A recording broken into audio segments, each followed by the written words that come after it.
All right, let's talk spacesuits. When I say that word, what do you picture? Probably something huge, white, and kind of clunky, right? Well, SpaceX took that image and just tossed it out the airlock. Today we're going to break down how they totally reimagined the spacesuit, starting from a place you would never, ever expect.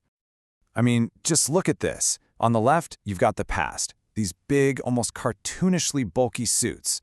And on the right, something that looks like it walked right off the set of a sci-fi movie. The difference is just, wow. So how in the world did they pull this off? How did they create a suit that's not just better looking, but in a lot of ways a whole lot smarter? Well, believe it or not, this whole story kicks off with a massive problem. A real crisis, actually.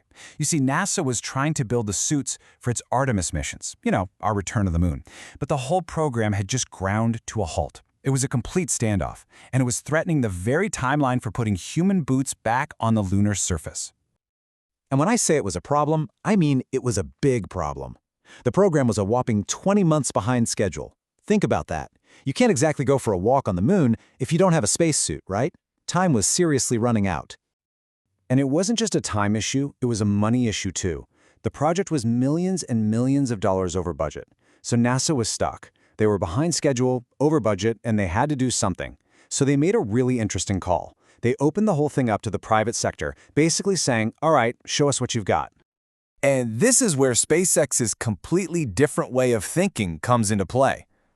Their whole philosophy was to design from the outside in. Now, that sounds totally backwards for an engineering company, right? But their process didn't start with circuits and life support. Nope, it started in Hollywood, with a focus on how the suit looked. And check out this wild two-step process. Way back in 2015, they hired Jose Fernandez, a guy famous for designing superhero movie costumes.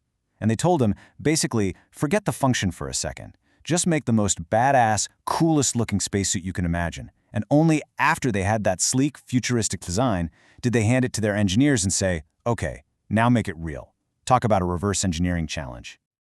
Another huge shift in thinking was the fit. For decades, spacesuits have been modular, kind of one size fits all, but all is a stretch. That approach often meant the joints wouldn't line up right, leading to actual bruises and even injuries for the astronauts. SpaceX's answer? Simple. Every single suit is custom-made, 3D printed, and tailored to fit one specific astronaut like a glove. But let's be real. A cool-looking, perfectly fitting suit is useless if you can't actually move around in it. And that brings us to the biggest, most fundamental challenge in all of spacesuit design. How do you bend a balloon? Because when you get right down to it, that's exactly what a spacesuit is. See, as soon as you pump air into a sealed suit, it gets incredibly stiff and rigid, just like a balloon. So every single time an astronaut wants to bend their elbow or their knee, they're literally fighting against all that air pressure inside. The air has nowhere to go, so it pushes back and it makes every single movement exhausting. So that's the million-dollar question, isn't it? It's the puzzle that engineers have been trying to solve for over 60 years. How do you give someone a full range of motion when they're sealed inside their own personal inflated capsule? Well, the old suits used things like bulky mechanical bearings, think of big metal rings, and these weird rubber pleats that forced you to bend in a really unnatural way. SpaceX, on the other hand, had a huge advantage because their suits are custom fit, so the joints already line up perfectly. But their real secret weapon was a super clever system of what they call crisscross tensioners. And the inspiration for this is just brilliant. It comes straight from nature. A spider, it turns out, only has muscles to pull its legs in. To push them back out, it uses hydraulic pressure. The SpaceX suit does the exact same thing. These tensioners help the astronaut easily pull their arm inward, and then the suit's own air pressure naturally helps them extend it back out. It's an amazing way to work with the physics of the suit instead of constantly fighting against it.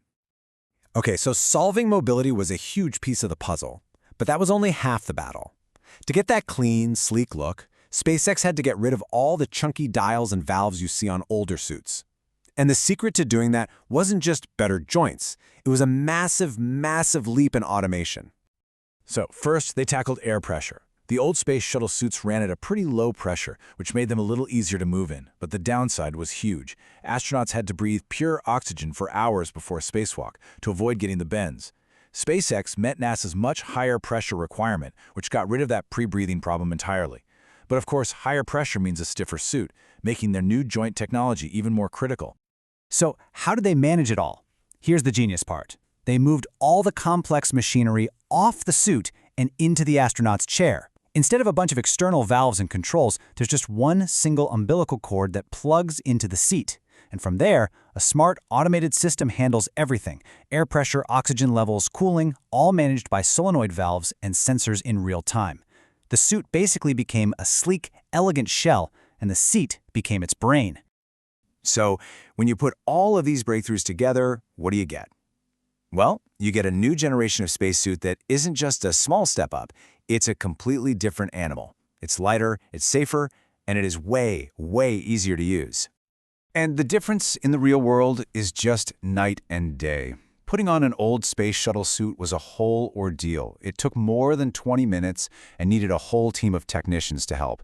An astronaut in a SpaceX suit, thanks to the simple design, they can get suited up all by themselves in just a couple of minutes. That is a game changer. So, if you're going to remember 3 things from all this, let it be these. First, that wild design-first philosophy that turned the whole process upside down. Second, the bio-inspired joints that let them work with physics instead of against it. And third, that incredible integrated automation that made the suit both smarter and sleeker. Now here's the kicker.